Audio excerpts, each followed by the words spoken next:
go to? YouTube? Okay. Should be on. Quick look at that, see if there's anything we can do real quick.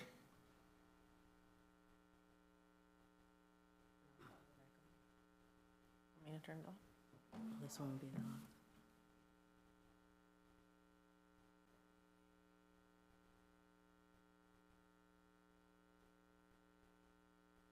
Oh, no sound.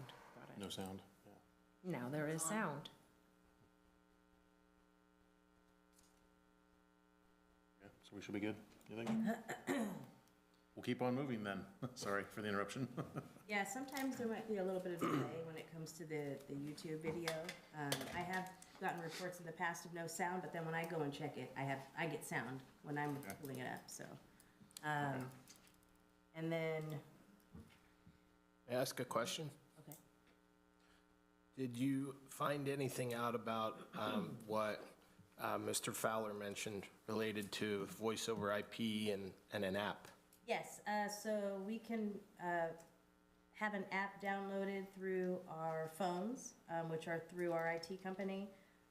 It's $20 per line, and so the 5 of you each have an optional line that you can utilize, and that's been put on your business cards in the event somebody calls, and you can download the app, put it on the phone, and make calls through there and accept calls through the app, and that was an additional $20 a month.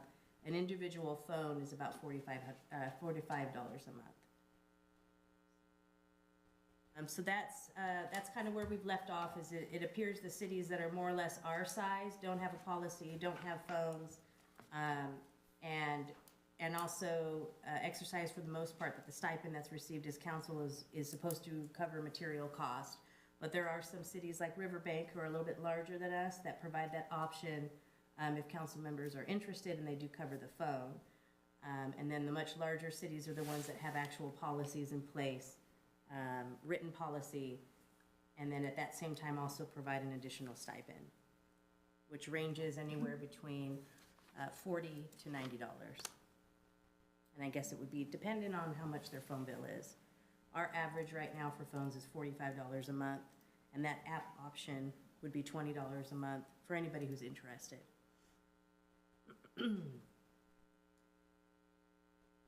Questions, concerns, comments? Can I call back out from the app? And I would Yes. call back from the city line? Yes, actually, we've used an app, staff has used an app in the past when we were working from home during the pandemic, and so it's a different app, because we had a different phone system at the time, so this would be, I can't remember what the name of it is. You download it on the phone and you basically enter the app, and it'll bring up like it's a phone log, like it's a phone, and you'll just dial in and out of there, and it will give City Hall's phone number as your contact number. Okay. And then vice versa, if somebody calls in, you'd answer it through the app. Right. And then when it picks up or whatever, it'll show City Hall. Okay. Your phone wouldn't ring like it would ring normally. It would show the app is the one that's ringing, so you would know the difference between the two. Be like an app notification on your home screen type thing? Correct, yes. So those are And- the options, what we found out. Okay. Questions, concerns, or thoughts? What are your thoughts on it? I personally, I don't need one, but Well, my, I can understand what Councilmember Walker is asking for. my intention is to keep all city council communications, documents, all of those things off of my own personal devices in general. And I would hope that in the future that council members and elected officials would keep their confidential documents and communications and all of that off of their personal devices. And so if we go back into, other cases in bigger governments, there's issues when you have politicians or elected officials having those types of things on their personal devices. And that's my intention, is trying not to have that kind of, I don't want to open my own items up for investigation, God help me not to have to ever do that. Yeah. But I would just want my city, I would want to have a city issued city device for my city business. And so that is what I'm trying to do, is keep any of those types of documents or any of that correspondence to city items, I guess, city property. And so not to commingle. And that's my intention. Yeah. I guess what we would be looking for, Well- like, as far as, go ahead. I'm sorry. Could I ask a question? Would you be open to, like, not using public funds for it? Just using the stipend, part of the stipend we have Well, for $20? If this doesn't go through, that is what's going to happen. I'm gonna get a Okay. separate device away from my own cell phone. I'll be purchasing my own device, using that only for city business, and it sounds like I can get an app on said device, and then always do correspondence and calling out from that. I mean, it would end up being in my own pocket, and that would be fine. I just am I'm preventing the future elected officials also to not have those type of correspondence on their own personal, I don't want them taking home, I get what you're saying. yeah, and so, and that's what I'll be doing, but it's just future, so thinking into the future of how we want elected officials keeping their documentation and keeping their correspondence, and just if somebody is, let's say, texting you, I'd rather them text me on a different device than my own device, because Yeah. I don't want anything that ends up on my own device being open to search any of that. I don't know what could happen in the future, but that's the point. I understand what you're saying. Yeah. Which is logical. I just trying to see how we can do it without, is it realistic to not spend the taxpayers' money to do it? I don't know if that's, Which I'll do it for my own. Does- I don't know, what are your And thoughts? it's mixed across the board. So some cities have moved forward with doing it, obviously identifying it, that it's not a waste of taxpayer money, and some haven't, and it's basically, for the most part, appears to be determined either by, their city manager, department heads, and/or their council. So I brought this here before you, because in the past, we haven't issued them before, and I didn't want to get into a policy, or doing something like that that's relatively new to us, and essentially have it become an issue later on. I wanted to have, like, full disclosure with you on that, and making sure that that's supported of this council. Does that app allow texting as well as voicemail Yes, and all it the other does. stuff? Okay. So my thoughts on it, I mean, I can appreciate what Counselor Walker is saying. I kind of use the analogy of a business phone. And if a business out there wants you to use your own personal device as for business purposes, then they will typically either provide you a device or provide you with a stipend. And yes, while we are elected officials, I mean, I can understand and appreciate that it would be helpful to at least entertain the idea of having this app on your device so that there's a clear distinction between city business and personal business. And frankly speaking, I understand we all have that cell phone or that number that's on our business card, but when that was first instituted, it's kind of archaic, if you will, so for the general public, the way that the system works now is if you were to want to call one of us, we each have a line, you call that number, and then that number rings to a voicemail.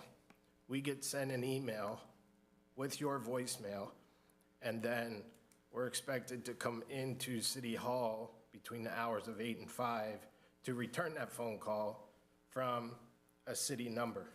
Or we use our own personal device and block the number if we don't want you to have our phone number.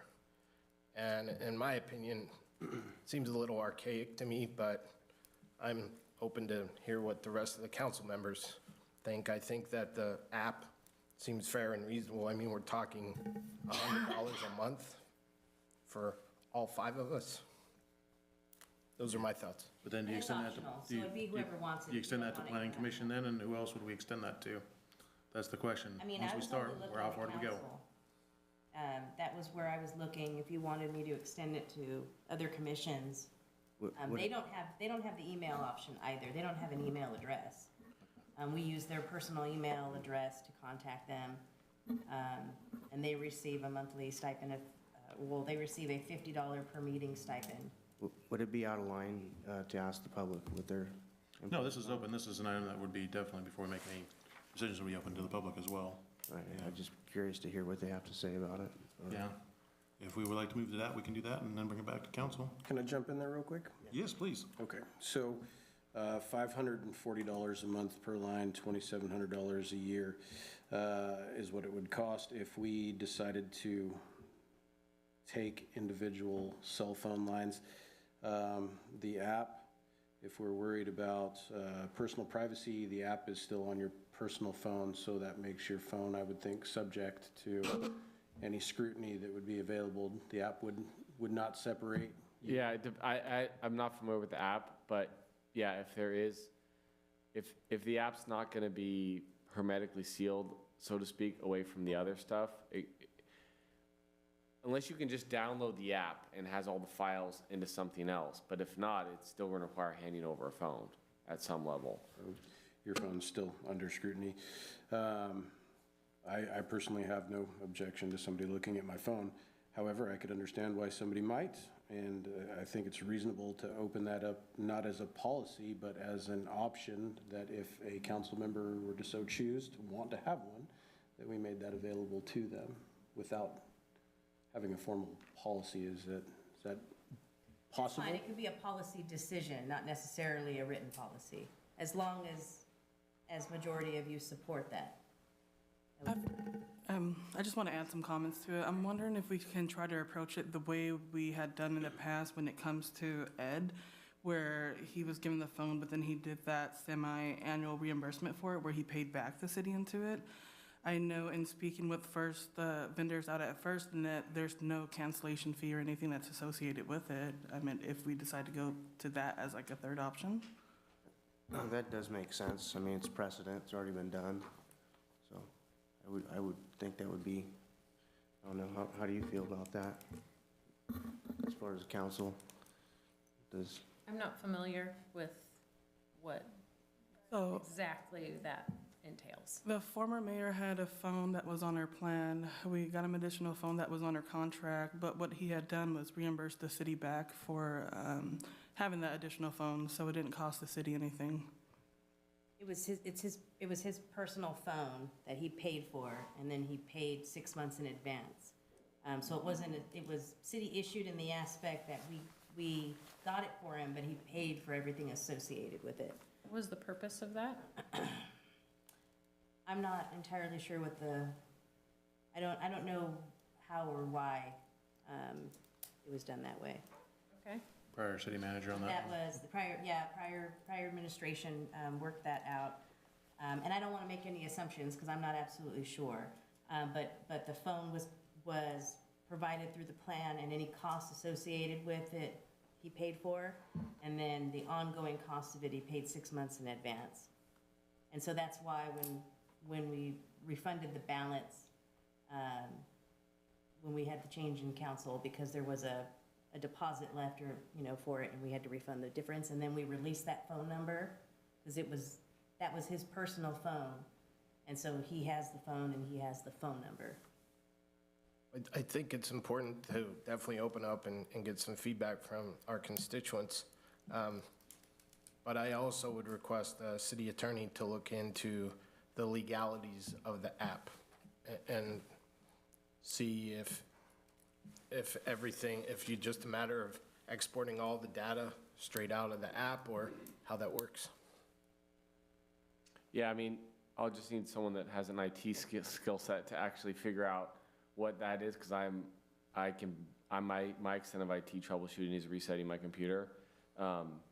So assuming we can get that, then the legal analysis is really gonna be simple. It's, can you extract all the data off it cleanly? If you can, then it's like exporting your emails or any other thing. I mean, Well, city staff has already used the app during COVID.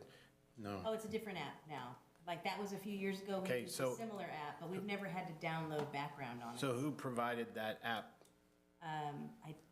I don't believe, I think that was something done on the site. I don't believe it was through IT. This round, because they didn't have our phone system at the time. This time, they have, our phone system is through our IT company. So they have the app.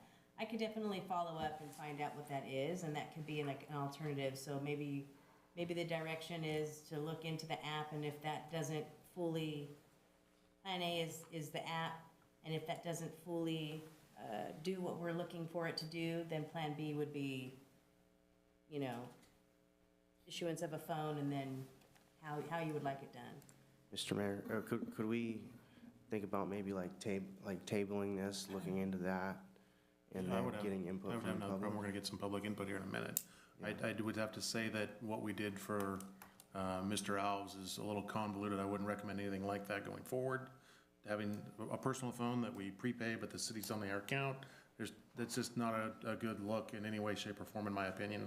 If we were to do anything, either we're gonna issue a phone or an app, or we don't do anything, in my opinion. I don't believe their number, they reimburse us 6 months ahead. It's a lot of handholding for a cell phone that I don't think is necessary myself. But that's just my opinion. But at this point, we can open up to the public. If you'd like to speak on this topic, the podium is there and it's yours.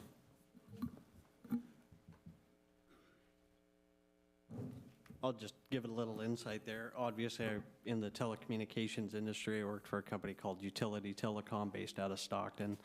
I ran about a quarter of that company at least off of an app on a cell phone.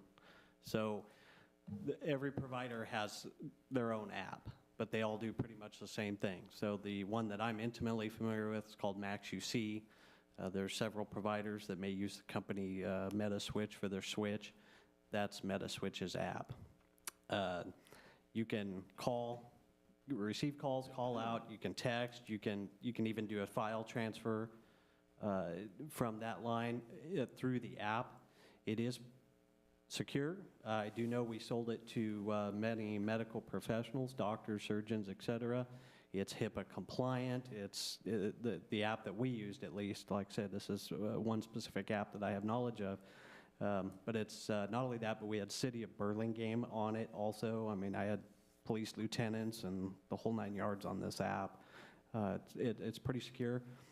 If, hypothetically speaking, someone in the city, let's say Sean Stroman gets voted out next year, right, or whatever, all you do is contact your provider and you kill that line, and he can no longer use it on his cell phone. It's gone. As far as the security of the information on there, the provider stores the information on there. So they would have, in case they were subpoenaed or something for records, they would have the records off of what was used off of that app specifically, text, phone calls, the whole 9 yards. And that's done at the provider level, not in their switch, not in the actual cell phone that you're using. So it's probably a cheaper alternative to actually a cell phone. Myself, I didn't want to carry multiple phones around. That was crazy. So the app certainly worked. So can't speak for your provider because I don't know who your provider is really. Yeah, I mean, the app's legit. I would stay away from the Google Voice and the big market garbage that's out there. Get it through your provider. Mr. Fowler, Yep. what are your thoughts on this? As a member of the city, do you have any objections to it? Do you think you're fine with that as far as the public funding it? Oh, I wholeheartedly support it. I wouldn't call anybody in this town back on my personal cell phone. Makes sense. You call them back through the app because then it gives the city phone number. Your provider would put whatever on the outbound caller ID you seem to want. Should be the 7073 number or something. That way they don't know what actual cell phone number you're calling from. And so then anytime you get a phone call, it'll come up and display the app name so that hey, is that on my Verizon phone or whatever. Speaking of Verizon, do any of you have Verizon? Yes. Who said yes? You do? Yes. The app's a bad idea. Okay. It was really sketchy on Verizon for some reason because the Verizon wireless signal here isn't that good. believe their tower's out by Paddock. So, over here in the neighborhood, the app was a little sketchy. But for what you guys are using it for, even you, Sean, would be probably fine with it. So I don't want to take this way off on another tangent. Go for it. So I'm trying to keep it what we're looking at here. So Pete, on average, what's the city spend on cell phones per year? Do you have any idea? I know I'm just putting you on the spot. Oh, no, it's fine. We were just looking at this too. So it's about $1,300 a month. Total.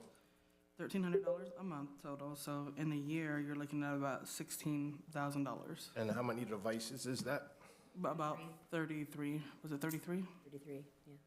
Okay, sorry. When the city buys these, are they paying outright for the phone, or are they making a monthly charge on the phone that's separate from The the? phone is actually free, so we were just charged the sales tax on it. That was it. There's Oh, okay. no early Get it- termination things or anything Yeah, like that by applied to FirstNet. it. You're on Mhm, by FirstNet, FirstNet. okay. So what was that total again? It's about 16,000 per year. Okay, so, like I said, I'm not trying to take it way out there, but if this app was offered to every city cell phone number, that's roughly $8,000 versus $13,000 for another device. And if the app does the exact same thing, we're saving the taxpayers $5,000 by just installing an app on their personal device. I don't know what that would do for union agreements, but just something to consider. Well, I mean, either way, it's up to you guys to figure that out. I mean, I'm just here to tell you that the apps work, they're secure. I know of many departments, law enforcement agencies and doctors' offices and surgeons and everything else that's on them. The surgeons are the ones that have the HIPAA. If it ain't HIPAA compliant, it don't go. And so, you know, they're all on that so that they don't have to carry separate cell phones around, so. Thanks, Cody. Any other questions for me? Not for me, thank you. Good, appreciate it. Appreciate it. Actually, I have a question, if it's okay. Go for it. So it sounds like the city would be the customer for the app? Is that how it works? So it's the city's account. Okay. So you yeah. should, and you should, depending on your provider, I always tell you to consult with your provider, but if they, each 5 of them have a voicemail line today, the provider, it's just a literally clickety-clack in their switch, and all of a sudden, they'll tell you what app to go download, put in username and password But that I the guess what provider gives you, and you're done. Yeah, no, I appreciate that, but I guess what I'm asking is, let's say there was a subpoena for hypothetical sake. Would the city have the ability to control getting that information, or would the user have the ability to control what they give us and provide us? The law enforcement agency will subpoena your voice over IP provider. Okay, but They're not let's, going to come talk to you. but let's assume we get a request from somebody that doesn't know that, okay? Because I'm not thinking of just subpoenas, I just don't In the want. telecommunications world, there's no such thing as something that is not a subpoena that does not come from a judge. That is it. The judge will subpoena your telecommunications provider for any of your phone or voice over IP or text Okay. records. Scrap that, I'll withdraw that. I'm Okay. gonna ask another question. Okay? What about but people in the public they may submit a Public Records Act request. Okay. And they're not gonna know to send it to the IP, the voice over IP company or whatever. The city's gonna get it. Oh, well. So my question is, do we have control over those records? I can't speak for that. It's just like any other record, just like the email, Okay. right? If somebody said, so- I want to see Sean's email, So then so You're it gonna- we don't have that kind of control that we would if it was, okay, that answers it. Thank you. anything else? For our lawyer, what are your thoughts? What exactly are you thinking? Well, it's obviously seems like a potentially economical option, which is nice, but it doesn't, if the concern is the city being able to control or have a greater degree of access to those materials on the app, it doesn't sound like we have any more than if you have on your own personal Gmail account or something like that. We still have to kind of go through you and go through the user to provide any information that may be responsive to like a PRA, for example. But Frank, all of that stuff, what Cody's saying is all of the stuff is there. And so you would just go to the telecommunications provider and say, It's not that easy. give me the record. It's not that easy to get information from a telecommunications provider, like What are he's you saying. looking to obtain, just out of I'm not looking to curiosity? obtain anything. Okay. I'm, just I'm, trying to figure it out I'm, as a practical, I'm just trying to think practically, and I think what you're discussing is great, but I just, practically speaking, what happens is you get a PRA from someone in the public who doesn't know any of this stuff, as far as where, what, and they say, I want, communications, cell phone record, call logs, even just call logs. Oh, So-and-so's. so most of the providers have access for, in this case, the city. Okay. So maybe the city IT guy, he's the one who changes your voicemail greetings and stuff like that for you on your phone. Most of the providers will have the capability of going in there and doing any of the Like an administrator. Exactly. That's what I was asking earlier, Yep, okay. The provider would be able to provide the city administrative access, and should already, hopefully, to the city, Okay. to where you can go in and you can get those call records. I know at my previous employer, where I worked at Utility Telecom, we would give them admin accounts. They could go in and manipulate the phone system and how the whole auto attendant and everything, the call flow, the whole 9 yards. You want a call log, we'll give it, they have access to that. Okay, I appreciate that, thank you. That's probably easier than getting it out of your cell phone company, too. Any other input out there? Done for me? Thank you.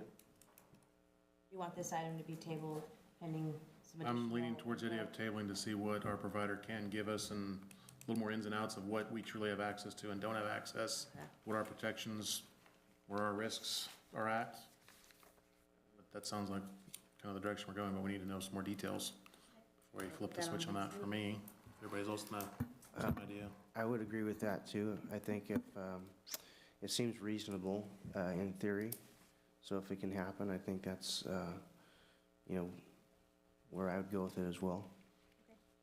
In the interim, is there any way to forward, like a call, that number here to a device so that you can receive phone calls from another location? Like the *72 to forward calls, are we able to come in here and forward phone calls to ourselves at home? So that I can get a phone call from my city phone number? I'm sure. Like there if I is. come in here, does it come from my actual number or just the base city phone number? It'll come from the base city phone number. So there's no way to call back on the phone number that has been given to us? I don't believe so.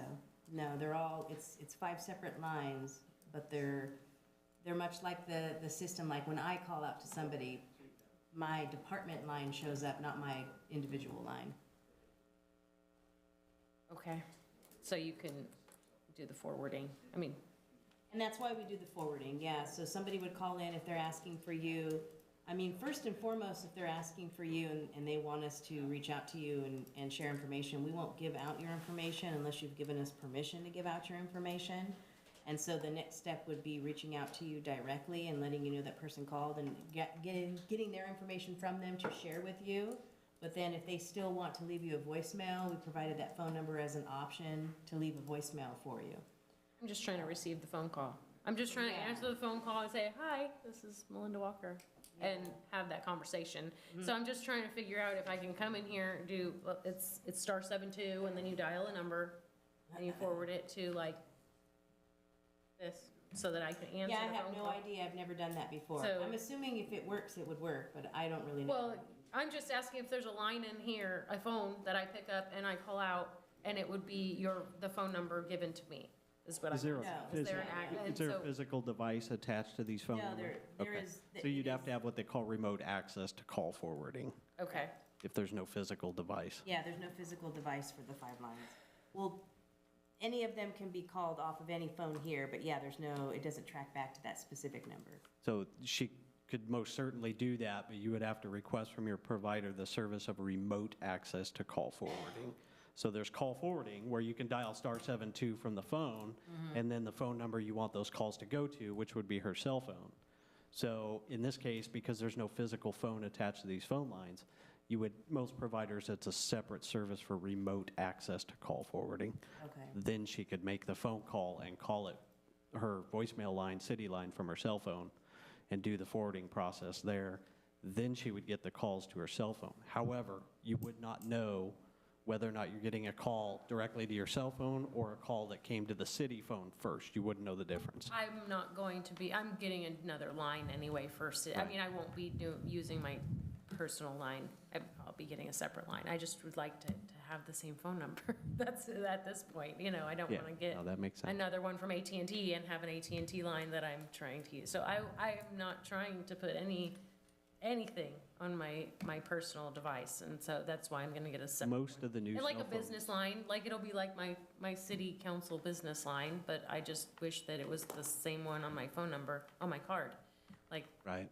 you know, my card has a phone number, and I'd like that to be my phone number to call me, Yeah, but, the remote access to call forward will work for you just fine. You would just have to come Right. back We in can look here into or that as use some other Well, cell that's- phone, right? yeah. Okay, cool, sorry. So no, I can't throw that forward it, Do right? that as Okay. well, Okay. for the remote access to call forwarding. Okay. Yeah, they probably charge you like $3 a month just to be able to do that. So your IT guy may just want to hook up a voice over IP phone to that phone line for 5 minutes to do the forwarding for, and then unplug the phone. Might save you a couple bucks. Okay, Yeah. will do, thank you. Okay, so we'll table this for the next meeting. Liberty Business Park update. Yes, so we do have some updates on that. We had additional, 2 property owners respond back to the notice. So at the last meeting, I provided an update, and there was no specific direction given, and so I just asked staff to put out the reminder one more time, since we were still moving forward. And so we did receive 2 additional responses. The first one was asked if they were interested in selling for development or have any plans to develop. They said they would sell or develop. If they were interested in developing the property, what type of businesses were they interested in attracting? They said commercial business. If you do not plan on developing your property, why or why not? And they said no infrastructure. And then if water and sewer connections became available to the property, how fast would you anticipate connecting to the system? 0 to 5 years. And then any feedback regarding future development. They said there's no infrastructure, unable to sell or develop since there's no water or sewer. The next property owner that submitted was asked if they had the plans to develop or were interested in selling. They just advised that they were not against developing the property or selling it, but they don't want to spend a lot of money to develop it. And then if they were interested in developing what type of businesses, they would be open to selling it to any business that complies with the zoning. Do you have any plans to develop your property? We don't. And then if you had water and sewer connections, how long would you anticipate connecting to the system? And we have a span of 0 to 5, 5 to 10, 10 to 15, 15 to 20, 20 plus, and they just said unsure. And so those were the additional comments we received on Liberty Business Park utilities. And then I finally heard back from the second company that I reached out to regarding market and feasibility studies. Their quote came in anywhere between 40 to 60,000, and that would include a market study for business park type, and anywhere between 10 to 25,000, which depends on the level of detail. And this would be assuming that the market properties or the market prospects are realistic. And then they would do a separate financing feasibility strategy study, and that would be 10 to 25. And so that came in between 40 to 60,000 for that quote. So that one was much higher than the original quote that we received, which was about 12,500. But this one was more specific. I feel weird using that word now. But this one has more detail, and so I'm assuming that's why it's costing more. It's a little more detailed in discussion. So that is where we're at right now. And I don't have anything else on the item to update you on. If council's okay with it, I would personally like to give a little more time to see if the last person, I mean, was it like 1 or 2 people left? You almost have everyone that's there. I believe we have.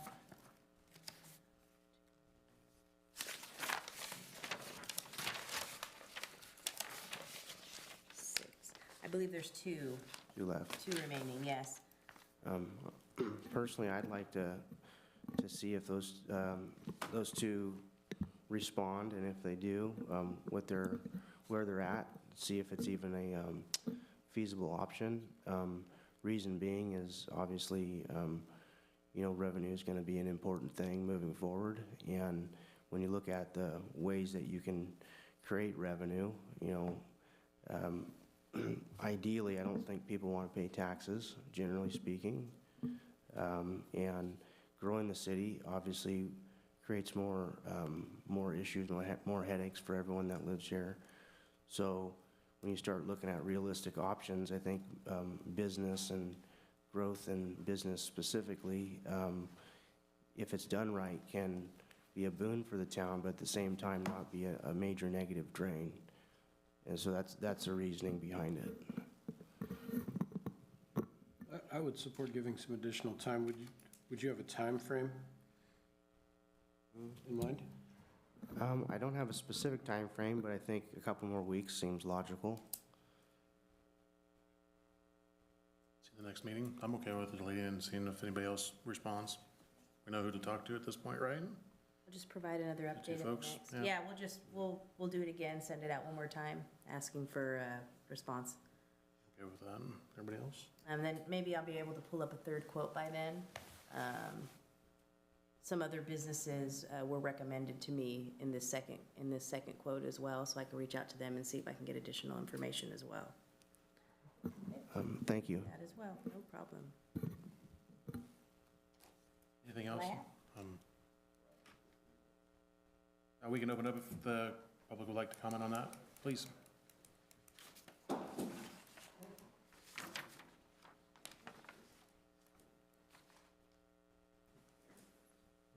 Hi.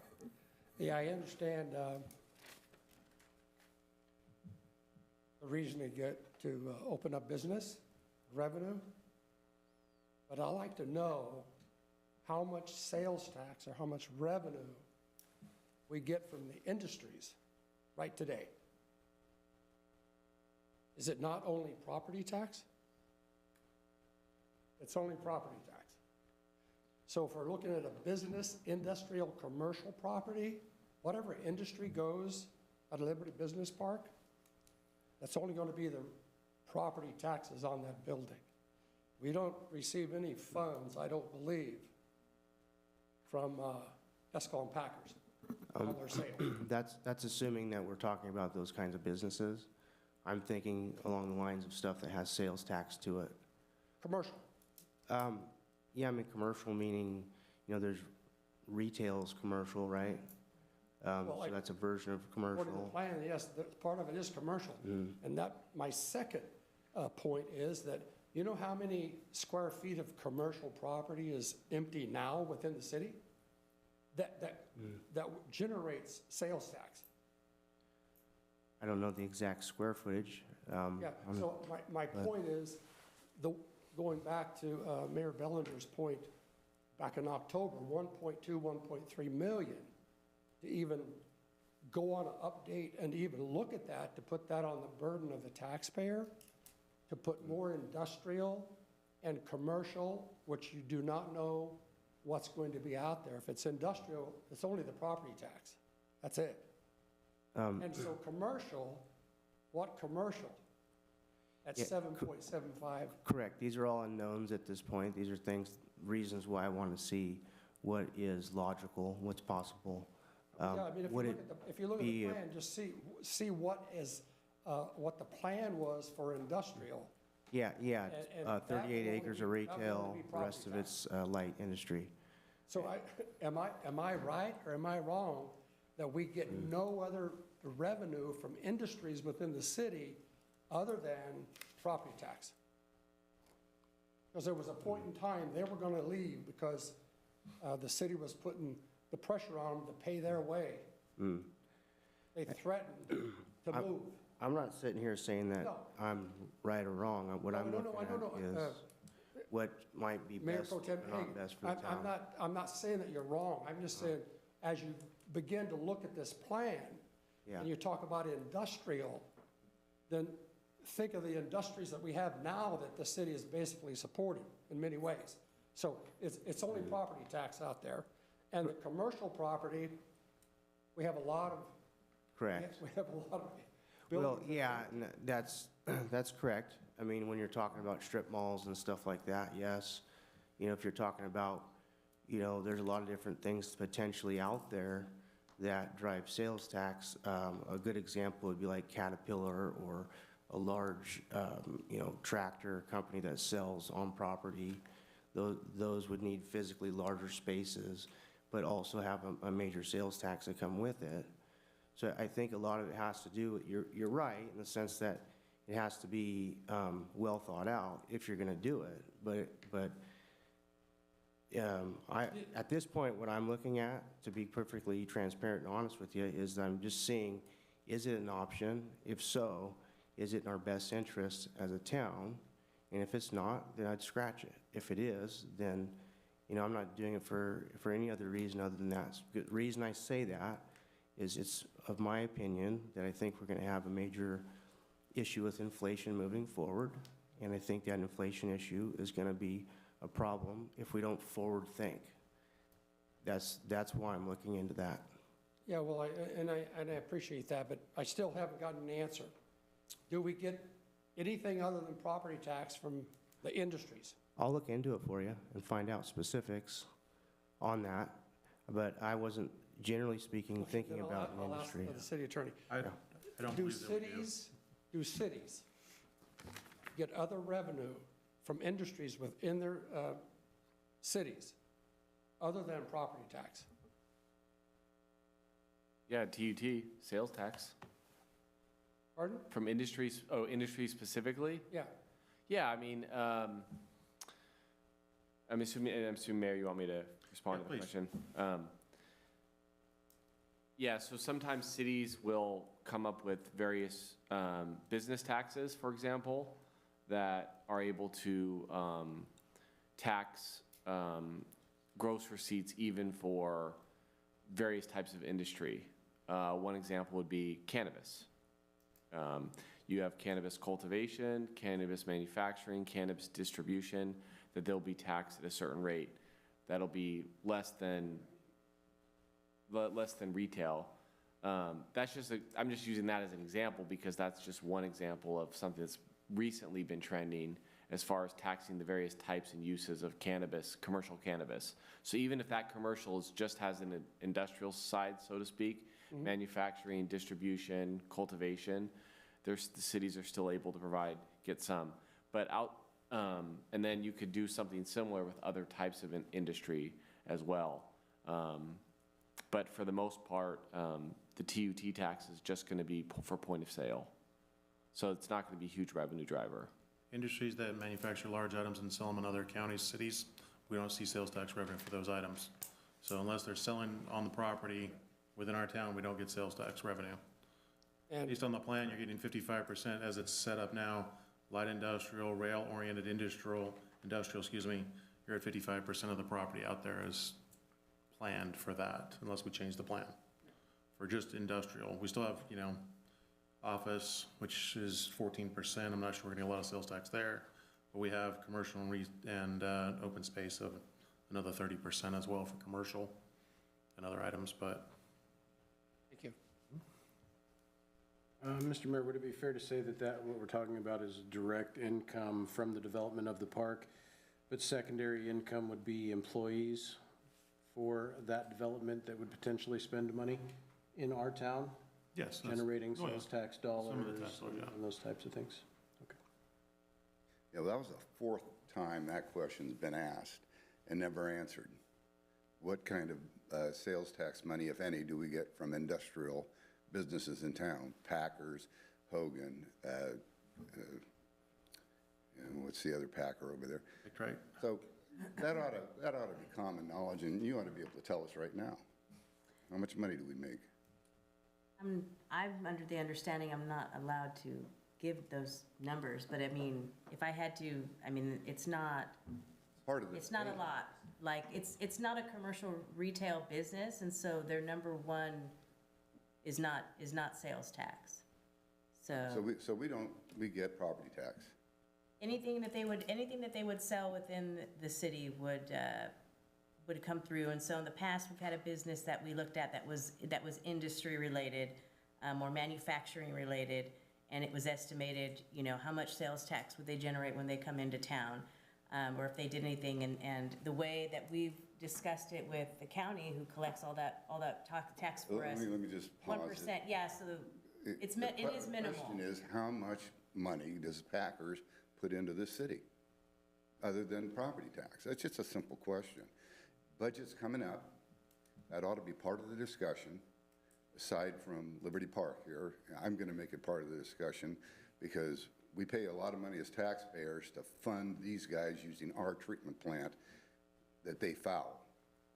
And it's going to be our responsibility to reevaluate our relationship with these guys. For example, well, I don't want to get into it now. We'll get into it then. Going back to Liberty Business Park, from what I get of the discussion, nobody's beating down our door to grab utilities and say we want to pay for them. The city's reached out to the property owners who are lukewarm to do anything.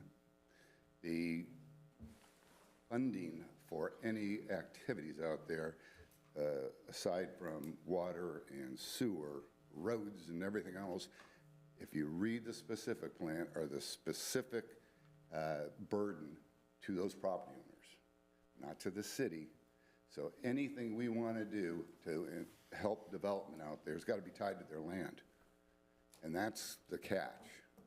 If we're going to put out utilities out there for them to connect to, that's got to be tied to their property. And if they don't pay off within that certain amount of time, which was our city attorney's predecessors deal with the one business that wanted to go out there, and they didn't want to do that. They didn't want to take their company and put it in their name. They wanted to leave it as an LLC, and it was unacceptable to the city.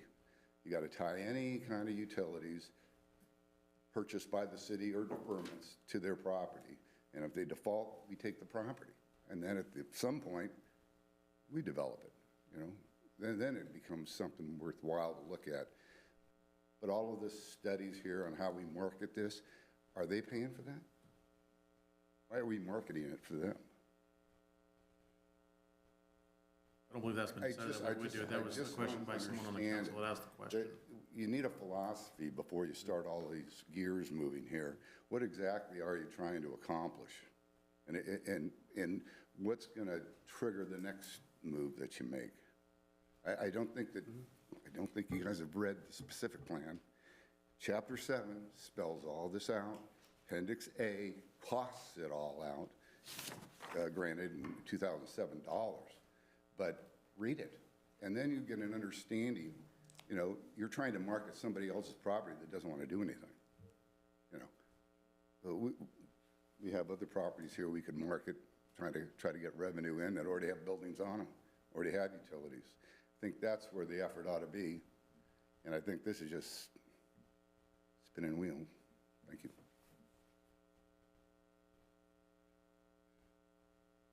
Anybody else?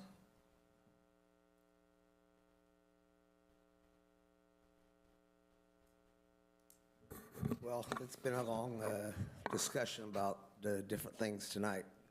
And my comment to everybody is, I don't think any of you would have been able to function back in the 60s and 70s. We didn't have cell phones or games or any of that crap, you know. And society today is ridiculous on everything. But I'm here on a different matter anyway. I back the blue 100% of the time. And there is no reason why the city can't come to an agreement with the Escalon Police Department on their contract. They've been waiting for 2 years for their contract to be renewed. We as Escalonians should be proud and blessed that we have the officers that we have. We've had a lot of good officers here that have left to Manteca, Oakdale, Riverbank because of better pay. There is no reason why our own police officers that we expect to protect and service should be paid lower than places, close by, surrounding cities. I think you guys all need to get together and offer them a fair contract that they can be happy with, that we can be happy with, and life go on. That's all I got to say. Thank you. Mr. Mayor, may I make a comment about Liberty Business Park? Liberty Business Park, yes. Okay. So this is probably an unfavorable opinion, but I feel it needs to be said. And that is, while I completely and 100% wholeheartedly agree with Mayor Pro Tem Hagan that that is the future of business and the future business corridor of Escalon, I just see city staff and city council and our general public talking about something that, quite frankly, is not a city of Escalon responsibility. Point blank. City staff is spending countless hours contacting these property owners. We've talked about it now 6 times in less than a year. And my whole thing is, what are those 9 property owners doing about this? They're not doing anything. And they're basically putting the burden of any development, anything that happens with Liberty Business Park, on the taxpayer dime. And I'm just wondering, when is enough enough? When are we gonna say, all right, stop, time out, you 9 owners, if you wanna do something and you're serious, come together, at least appoint someone or a representative to come before city council and say, hey, we've talked to all 9 owners, this is what we wanna do, we need some help. How can the city and us as the 9 property owners work together for Liberty Business Park? Because right now, this is kind of like a bad relationship where the city and city staff is putting thousands of dollars towards the potential of a development. And what are those 9 property owners doing? They're sitting back with their hands up in the air going, all right, city, thank you, looks good, looks good. We just heard from the city manager that any sort of study would cost $45,000 to $60,000. Why aren't those 9 owners actively going out to market this area? If you look at the specific plan, the estimate to extend utilities over in 2007 dollars was $1.6 million. The inflation calculator, just pulled it up right here, that is $2.4 million in February 2023 dollars. Where the hell is this $2.4 million gonna come from?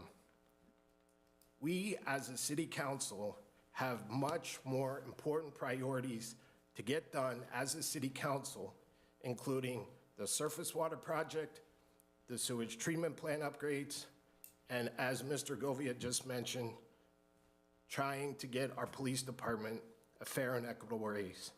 Those should be our priorities.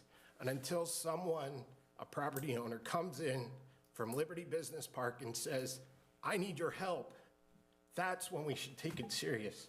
And yeah, I'm fired up because I feel like we're just spending so much time talking about something, and the 9 property owners aren't doing anything. And I'm frustrated. That's all I'm gonna say. Can I make a comment? Yeah. With all due respect, we have had people come in, I believe Roxana Schatz did, asking for help to help develop this. What I'm trying to attempt to do is look into every potential option we have to keep our quality of life where it's at in our town. And so if you have a better idea, I'm all ears. Mayor Pro Tem, you're a baseball coach, correct? Yes, I'm officially retired, though. Okay. Well, congratulations on your retirement. Aren't you now? Okay, I'm just joking. it's the World Series. 3-2 count, bottom of the 9th. Are you gonna put a batter in that is hitting 8 for 9? Or are you gonna put a batter in there that's 1 for 9? While I can appreciate Ms. Schatz coming before the council, she's the only one that took the time to come before us. She needs to get the other 8 property owners to come before us and say, look, council, we formed this coalition. We need your help. What can we do together? That's the problem. Right now, there's no together. It's the city staff spending so much time for what? I get what you're saying. I respectfully disagree, but I do Okay. get what you're saying. And the reason for that is because, you know, everyone here wants to do things like, obviously, every single one of us wants to be able to pay the cops more, but reality is reality.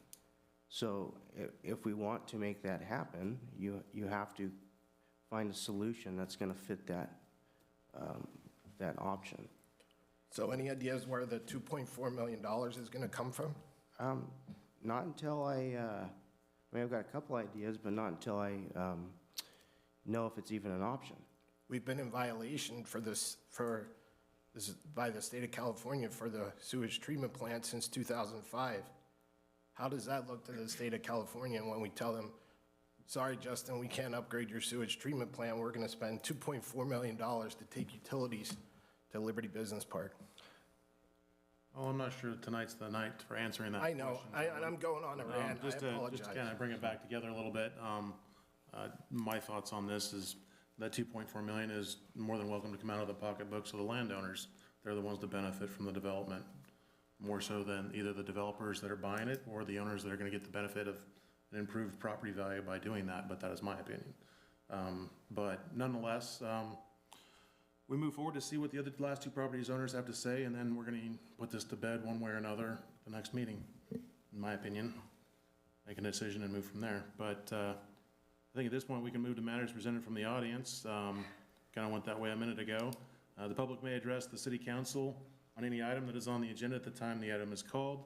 The public may also address the city council on any item not on the agenda that is within the subject matter of the city of Escalon. Each speaker is limited to a maximum of 5 minutes. Unused time may not be yielded to another speaker. You may state your name and address for the record, however, it is not required. Due to state law, action will not be taken on an item that is not on the agenda, and except for brief responses, the council is prohibited from discussing any item not on the agenda. If it requires action, it will be referred to staff and/or placed on a future agenda. The determination of whether an item is within the subject matter of the city is at the discretion made by the mayor. So at this point, we're going to open up matters presented from the audience. Anybody out there want to talk on something that might not be on our agenda tonight?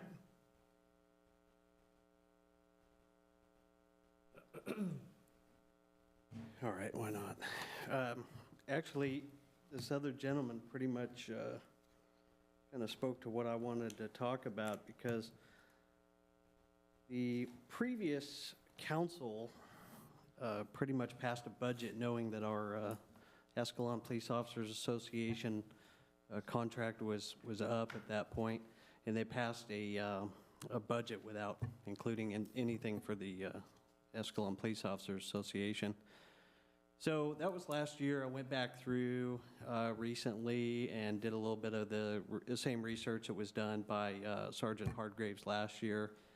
However, the numbers have changed a little bit, so I just want to bring this to your attention that the city of Oakdale, I believe, is 19% higher wages now. So I just did some of the cities that surround us. Basically, and any police officer that comes in here and works for a couple of years, goes through the FTO program, some of the other advanced training that they don't get with the basic post certificate, and then they pretty much drive 10 miles in any direction, and all of a sudden they make a fair wage. So I wanted to bring that up. Since I have not brought that up to this council, I think it's about time, because you guys are going to soon be going through the budget approvals and all that kind of stuff. So we want to make sure, the citizens of Escalon want to make sure that this is fresh in the new council's head. So City of Oakdale is 19% higher. City of Modesto, and the way I've calculated this was based on their salary tables. This is step A, starting out for a new police officer with just a basic post certificate. So for all of these figures here. So City of Oakdale, 19% higher. City of Modesto, 25% higher. Stanislaus County Sheriff, with Sheriff's Department, is going to be 27%, and that includes contracted cities such as Riverbank, Waterford, Houston, and Patterson. So, I mean, you can go the other side of the bridge and make, 27% more as a police officer. So, City of Ripon, 30%. San Joaquin County Sheriff is just a little bit higher on the hourly dollar figure, still at 30%. And that San Joaquin County Sheriff would also include the contracted city of Lathrop, who contracts with the Sheriff's Department for that. The city of Stockton in September authorized a new contract with the Stockton Police Officers Association, and they gave them a 9.8% raise for this first year of their contract. I don't have the exact figure on the 2 years after that, but that brings the city of Stockton to 33%. That's just the starting wage. Kid comes through the police academy, he's done the academy, now he wants a place to work, 33% more if he goes somewhere else. If you go to Manteca, 43%. That's a big, big difference. So I just wanted to bring that up, that there were some newer numbers out since several agencies had signed contracts in July of 2022. But really, our officers don't face any less of a danger. We have the same crimes. In fact, our problem is we get a lot of transient criminals. The guy that robbed the market out here on the highway, that guy wasn't from around here. No. So, we went over this last year about the shooting that occurred at the Dollar General. That guy wasn't from around here. Some of the assaults that have taken place on our police officers, most all of them are transient crimes too. Those are criminals from somewhere else that come through here for whatever reason to commit their crimes. These are from the higher paid cities. They come here because they think that, we're a bunch of redneck, untrained cops. That's why they're here committing crimes in our small town. So our officers don't face any less of a danger on the street than any other officer from any one of these surrounding agencies. So I just wanted to bring that to your attention, that we do remember that we still have this issue between the city and the EPOA. I'd like to see it resolved. So you guys, I know you have it on the agenda to meet with EPOA tonight, or meet to discuss their contract, I think. Maybe not. Oh yeah, it's on there. So I just want to bring that to your attention, because we need to keep that fresh. I don't want to see a budget passed this year that doesn't include a fair pay raise for our officers. We need to get these guys, up in line somewhere comparable to 10 miles down the road. That's why they walk. That's why they come here for 2 years and they hit the road. Most of them can't even afford to buy a house in this town on that salary. So we want to try to keep it fresh in your guys' mind that we need to get a resolution to that prior to signing a budget. That's all I have. Thank you. Thank you.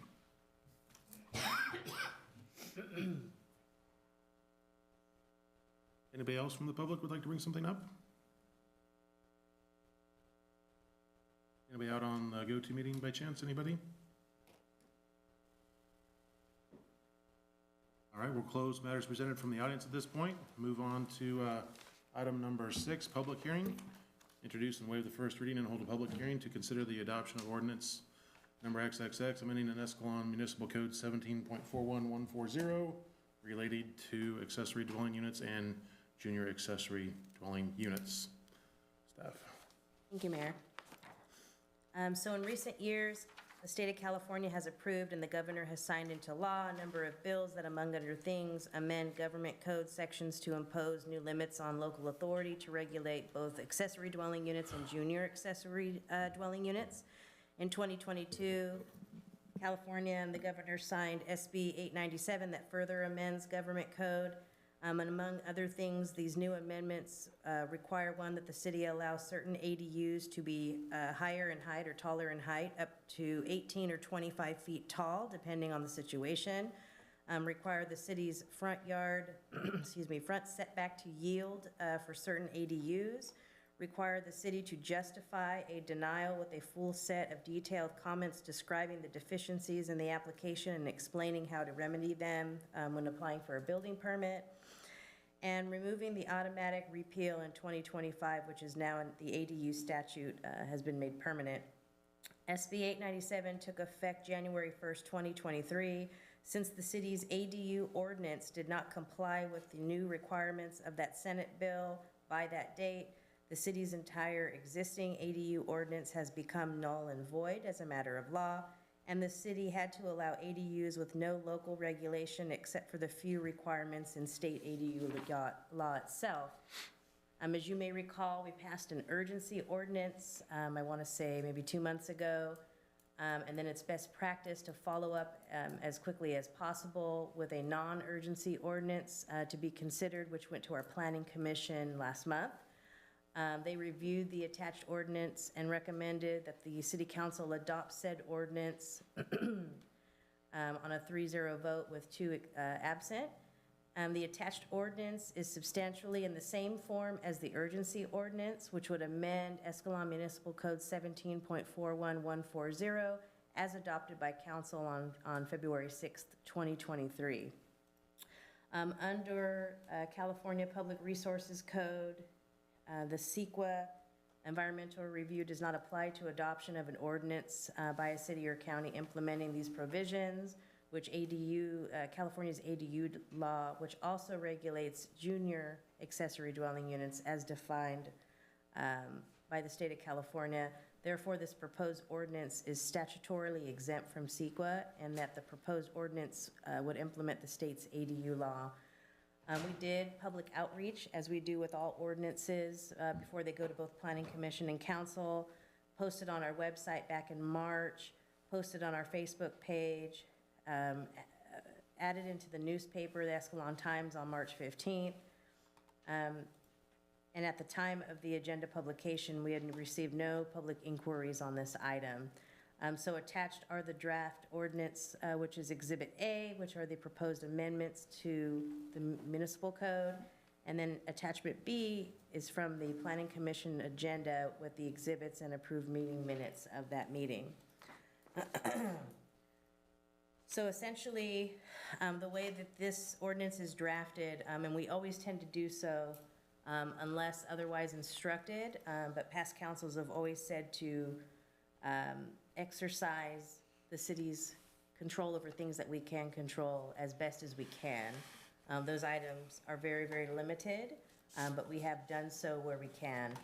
So the ordinance as proposed is the most that the city can do in terms of regulating accessory dwelling units as well as junior accessory dwelling units, which is pretty minimal at this point in time. And so I don't know if you wanted to go through each section, but we did already pass the urgency ordinance, which is the exact same thing. So if you had any questions. I don't think we need to go through it. I think we've all. Yeah, I mean, it is we tried to make it, we tried to address it all in the urgency ordinance so that the actual ordinance wouldn't be much change, and I don't believe Is exactly the same as the ordinance that was previously passed. This is just standard practice to follow up with the regular ordinance after the urgency. to get that one in time, and then, it's just standard practice to do it this way. Any questions up here before we open it up to the public hearing? I have none. All right, well then, we're going to officially open up the public hearing.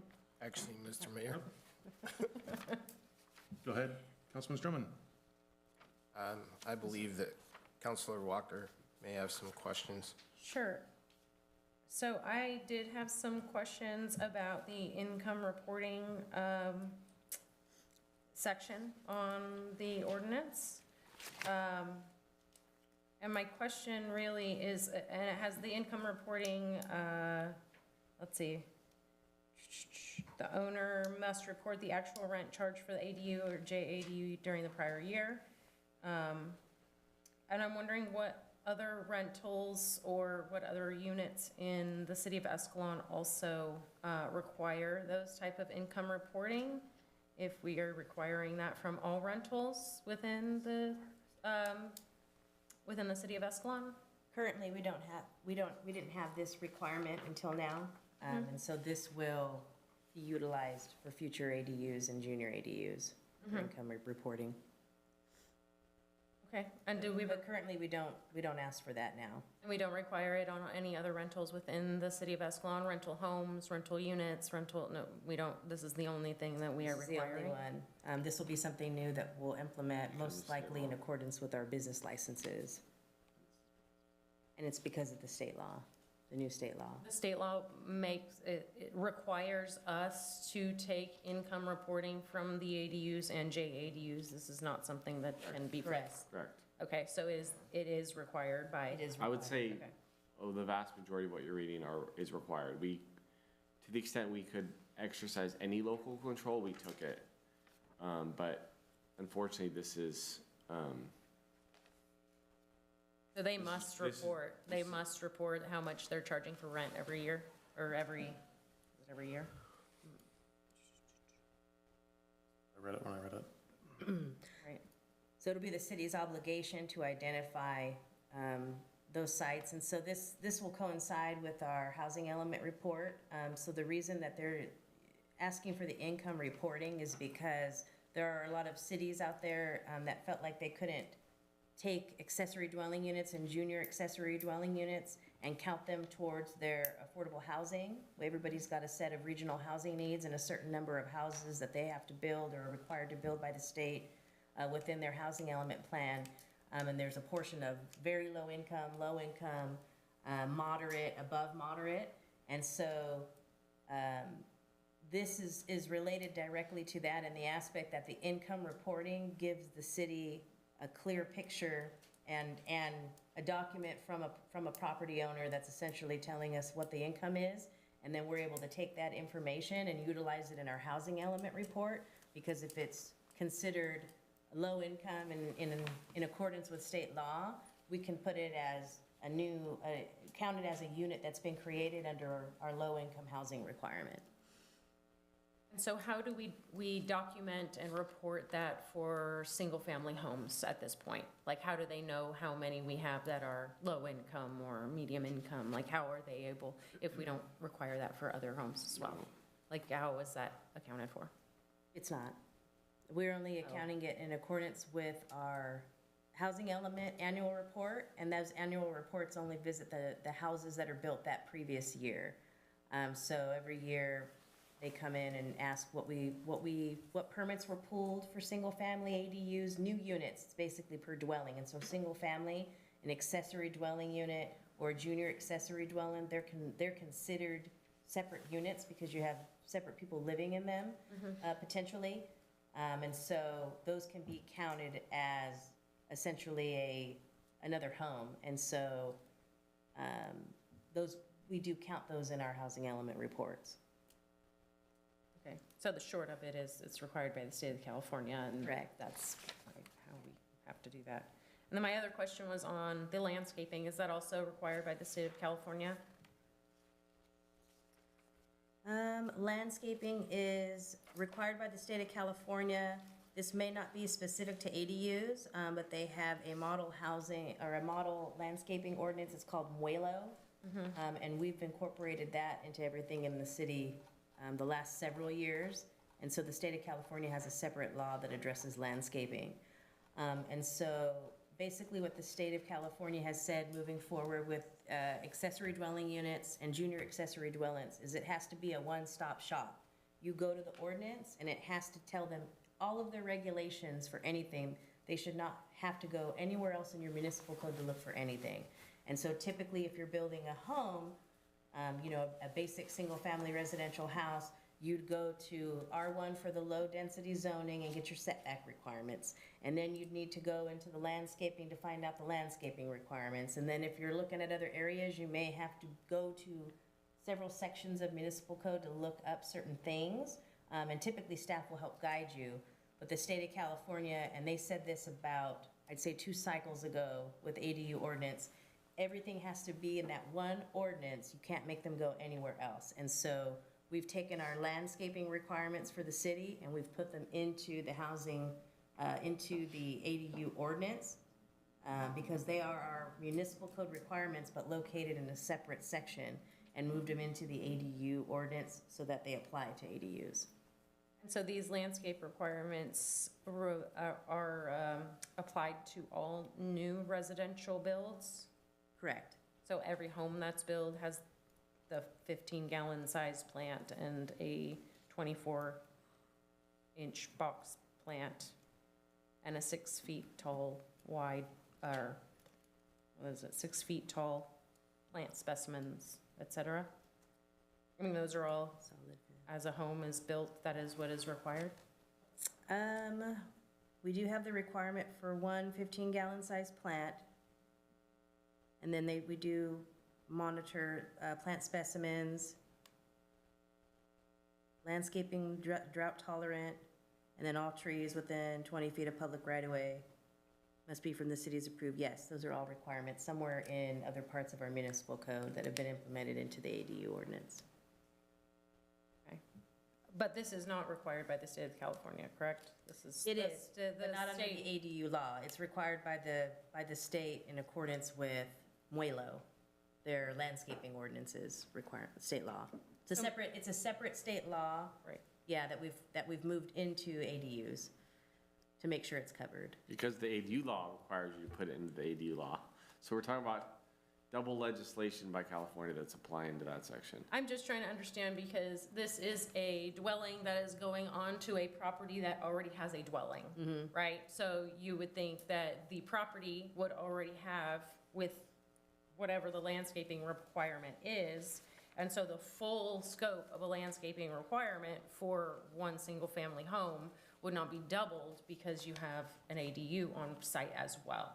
And so that's what I'm trying to understand is why it would be as, you're just pretty much doubling what is required by each parcel, right? By which plan. So I'm trying to I understand. think it would depend on the size of the lot and the shape and where the original house sits and where they're putting the second ADU, or first ADU, I should say. And it may not be something that is landscaped at all, and that's why they would want that there. And then the code does separate out, you know, detached, limited detached single family, converted on multifamily lots, limited detached on multifamily, conversions, and then they have just general requirements. And so it really is going back and forth to make that determination, attached, detached, converted, non-converted, new, existing. And so from there, they're all intertwined with each other to go to what section, and then we just implement as done. And I believe in the case that those end up being a hiccup in permits, or would you say that that would land like,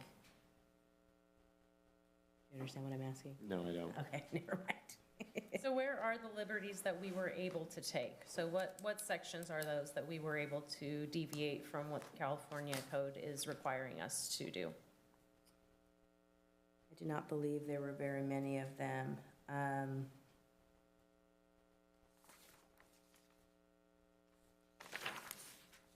Those should be listed in our planning commission report towards the back. Let me refresh myself here.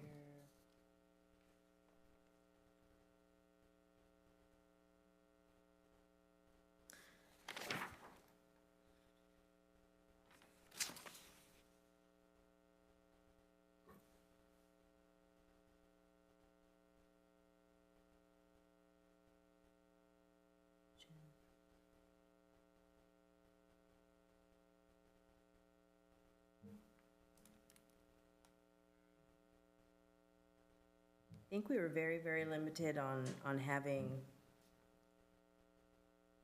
much discretion, and that did come up at the planning commission meeting, and the same question was asked, and I don't believe we had anything for them. I believe most of this, if not all of it, is all state regulated at this point. I'd say about 5 years ago, we did have some discretion on setback requirements to an extent, parking. All of that's been taken away. So originally, if you built an ADU, or you converted your garage into an ADU, the city could say no to that because the municipal code required 2 covered parking spaces, which meant you had to at least maintain a 2-car garage. That's gone now. Everybody can convert their garages to an ADU, and it's state regulated that we can't stop that from occurring anymore. There's no parking requirements required.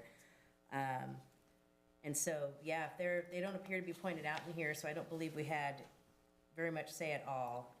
If there was say, it's something that was pretty minimal to where it wasn't even. Yeah, we have some control over setbacks. We still have some? We still have some control over setbacks, so we're able to impose some front yard setbacks on ADUs, so we did those to the maximum allowed, because. Which would meet our current code right now. I'm trying to think. I do think we had some flexibility with height of the ADUs. It has to be at least a certain height, but it doesn't have to be, in all cases, up to 25 feet. So just, there are a few things we tried to have some control over the development standards of the actual ADU. They used to be setbacks. limited to 16 feet, and they've been increased from 18 to 25, depending on the type of ADU that's pulled. ADU permit. Okay, but not much of an answer on what is, or, I guess just the setbacks is all we had control over. Setbacks, height, someone else from my office worked on this. So I just know those off the top of my head. We can provide that information at the next meeting, or I can send you an email. Wonderful. I can get that to you pretty quickly. Okay. So my comment, without going on another little rant, I just want to state publicly that what this ADU ordinance is, because I had a few constituents reach out to me and ask for a clarification. And in my opinion, this is the new law. I know the city manager referred to it earlier. Can you refresh us what that law number was?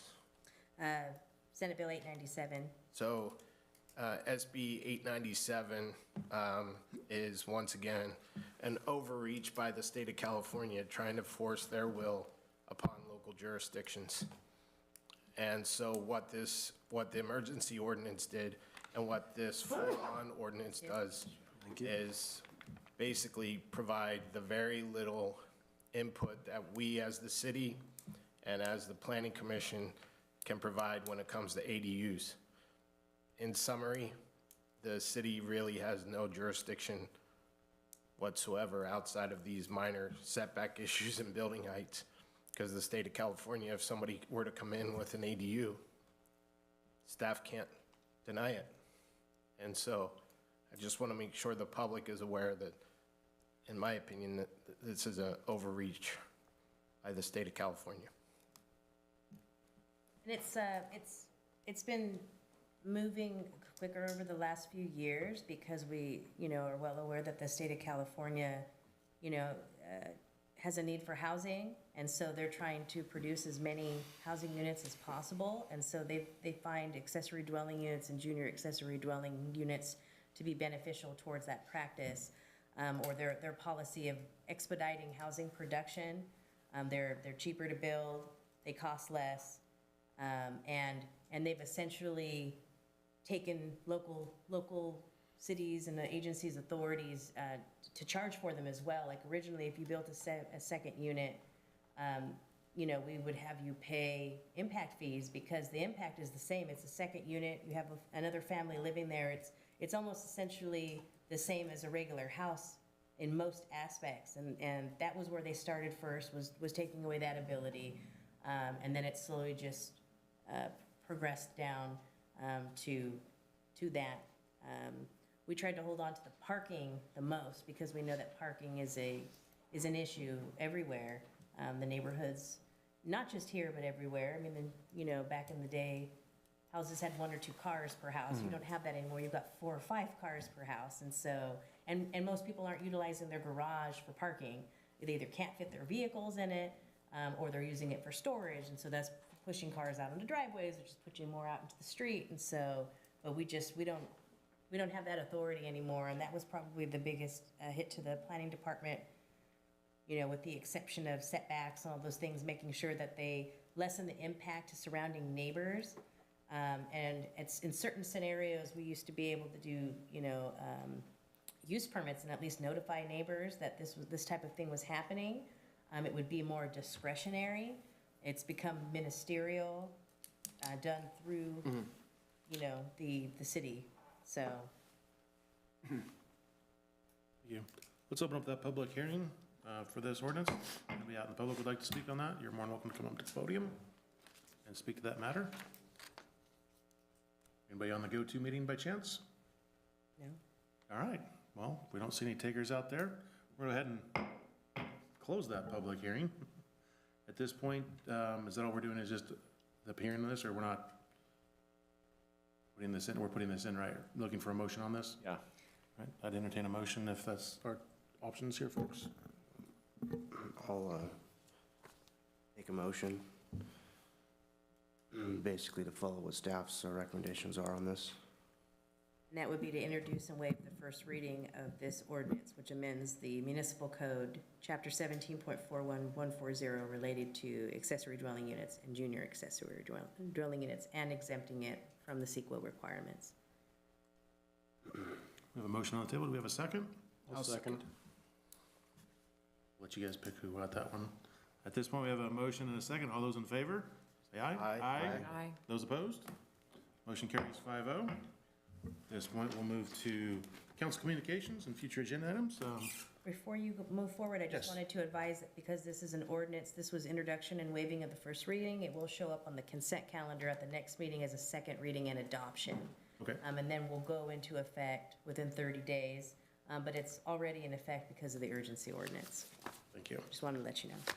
Am I able to get an update on which parts of those are state mandated Yeah. dated and which Like I parts? said, I think it's literally just those two, ones height that are- and setbacks, Yeah, Okay, but I'll follow up with you on that. thank you. Councilman Engel, do we have anything for tonight? No, well, except for just appreciate you guys' patience tonight while we work through these couple items. We've been here quite a while just talking about a couple things, so appreciate you being able to sit still through the whole thing. Councilman Stroman. I just want the general public to know that I wasn't being argumentative to Mayor Pro Tem Hagan. I just wanted to stand up and share what I believe is right on the Liberty Business Park. And if, moving forward, if Mayor Pro Tem Hagan has a great idea that that I feel strongly for, I will be there advocating right along beside him. I just a little frustrated about the Liberty Business Park situation because I feel like it's the proverbial kicking the can down the curb. But for discussion, I only have 2 items. Steph, do we have any update on the swimming pool? So we've been discussing the swimming pool with the school district for several months. We had put in for a quote from one of the companies regarding those minimal requirements needed to the pool, and the quote has come back. However, we haven't met with the school district to review that quote, and so we're going to provide that information to them at their next meeting, and basically get an idea of whether or not they would be open to sharing those costs with us. Just trying to avoid the situation that we ran into last year where we were scrambling in June trying to find lifeguards just to turn around and the pool be closed. So, Justin, I know how wonderfully you enjoy the discussions on the swimming pool, but. I just want to answer. And the other thing is, on one of our first meetings, Councilman Engel brought up improvements to the audiovisual, and so, and I know that Mr. Haskin brought it up as well, and I was just wondering what kind of improvements we've done, if any, or So we have a black box that we replaced out, and that was what was causing, or appears what was causing the noise and sound issues, and so that was replaced a few months ago. And then the other comment was talking about bringing in the cameras closer to be able to see you, and so we were able to get that adjusted this last round. So now everybody from YouTube and on GoTo can see who's talking. As far as additional improvements, there's been things that have been discussed at our level, but those were the only improvements. We're basically making sure that it functions for meetings, which it is functioning. We also have noticed in some other meetings that we've had in the past that if people are wearing earphones and have them plugged into the system, for some reason they can't hear us, or excuse me, they can hear us, but we can't hear them. We recently experienced that in a past planning commission meeting. They were wearing headphones, and as soon as they pulled the headphones out of the system, everything was fine. And so it could be, you know, in terms of the go-to, that if you're, depending on how your audio is set up when you're in the go-to coming in, that if there's some setting on the other end, on their end, where if they have something plugged in, they might not be able to hear. So as soon as they pulled out their headphones, everything was, they could hear. So that came to our attention as maybe something potential that was affecting sound, specifically through the GoTo app. But since we've made this adjustment on the box, we haven't had any other issues besides volume, which was reset when that box was put in, and we adjusted that as well, and it seems to have been working this whole entire time. So we haven't had any complaints since then. one last thing. Chief? Yes. Did we take the trailer out to Deborah? Yes, we implemented a trailer on Wednesday. It's been there for 5 days. We're gonna move it again on Wednesday. We're gonna move it to the opposite side so we can capture traffic going westbound. Right now it's capturing traffic going eastbound. Thank you. No problem. That's all I have. All right, Councilman Walker? Yeah, so I'm going to take this opportunity with the discussion on Liberty Business Park and respond to Mayor Pro Tem Hagan's asked for other ideas to open up Highway 120 as it is our main thoroughfare and a way for us to bring in income, looking towards the future and how we're supposed to do that without too much growth. And so there are, with Liberty Business Park, there's a substantial amount of money that we would have to pay, or is being asked for us to pay to hook up to services. Meanwhile, there are several non-conforming commercial lots in the city of Escalon on Highway 120 that are currently, I mean, they're non-conforming and they're already connected to services.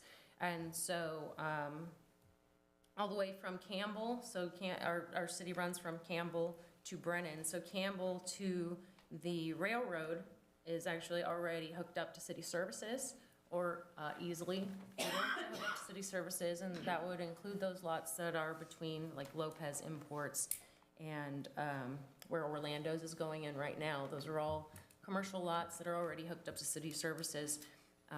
But really, when you look at all the lots we do have available, and I would love to see development. I would love to see those types of businesses that would sell things that we would be able to attract travelers to stop at, and we could get that tax income and revenue going. And that's almost ideal.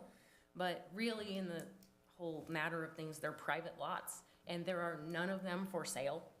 And so that's really what we're running into. We can't force somebody, we can't force someone to develop. We can't force anybody to want to sell their piece of land, even if it is connected to city services, or it is a very good opportunity for them to sell. And so that's where we're at right now, is there are several lots available that are already hooked up to city services, and they're not being utilized at the moment too. And so that's just my perspective and trying to drive through Escalon to see it as a traveler, to just kind of see where I would be able to stop, want to stop, if I was somebody that would want to spend my money in Escalon. And so that's just an observation that I've made myself, going through the city without having to spend $2 million on the hookups. So I wanted to take that opportunity. The other thing is that I'm looking to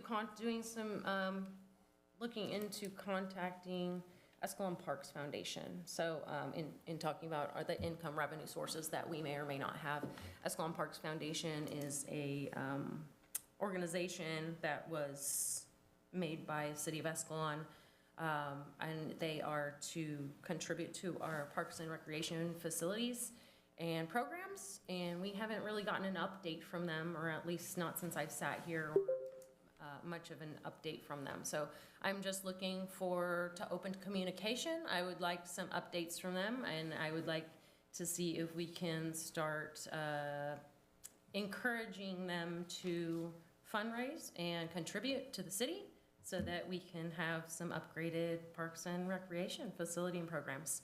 So if we could do that and reach out to Escalon Parks Foundation for an update, I would greatly appreciate that. And thank you for tonight. That's all I have for tonight. All right. Thank you. Mayor Pro Tem. So I guess I should respond to both of you for a sec. As far as Councilman Stroman, there's nothing wrong with spirited debate. I don't take offense to anything. I'm just up here trying to problem solve. But I appreciate the thought. As far as Councilmember Walker, I like where your head's at. I mean, that's the end of the game, is trying to figure out what's best for our town. And so what I'm simply doing in these conversations is trying to figure out where that potential revenue can come from. So, you know, if we can make that happen in those existing lots in a way that's not going to negatively, you know, affect our town, I'm all ears on that. As far as the Liberty Business Park, I'm looking more futuristically because it takes a long time for these projects to actually happen.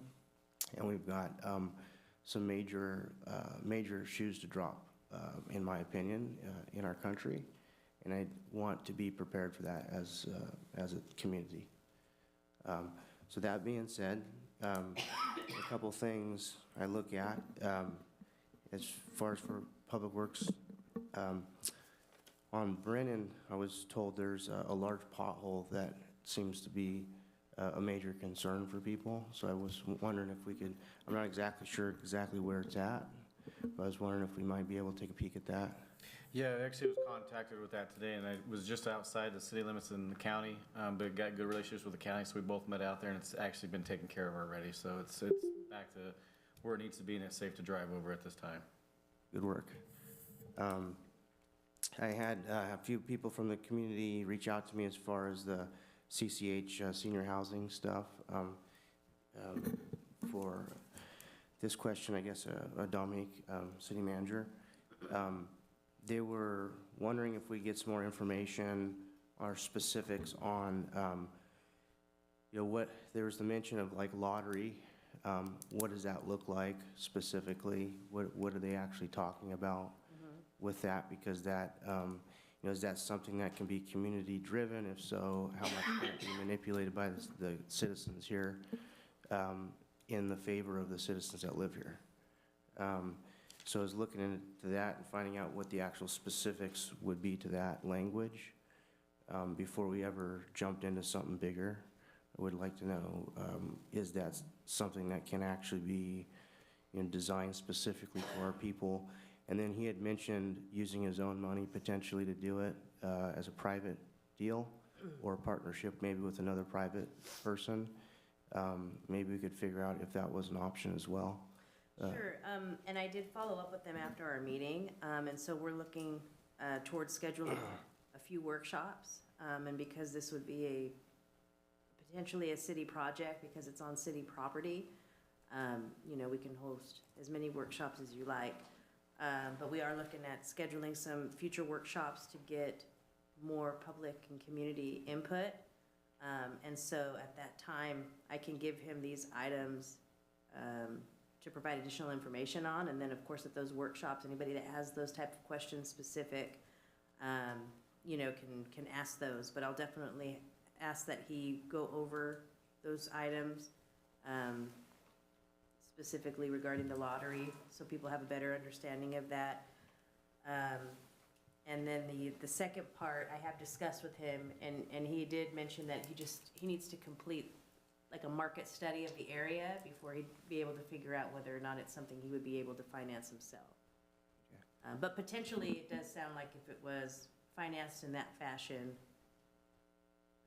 there could be more flexibility. But I just think he has to put that work in on a study, on the market, I think he called it a market study, and make sure that those numbers meet what he's looking for that criteria. Okay, thank you. And last couple things, and then I'll stop talking. As far as the Love Escalon coming up, if there's anyone that's willing to help and participate in helping the elderly as far as doing some projects, we're through Escalon Strong, Sherry Hill would be the contact. She is organizing a group to help, fix little things and really help the elderly that are there that might not be in a position to do it for themselves. So the contact, she told me I can give her a number, so, right, we're good? Okay. It's 209-679-2739, if you're interested in helping out. And last but not least, if you get a chance, like I said, I really care about everyone in this community, whether you agree with me or not. So if you would please look into this thing called BRICS Alliance and CBDC programmable money. I think it would be in your best interest to really understand what's coming at us. Thank you.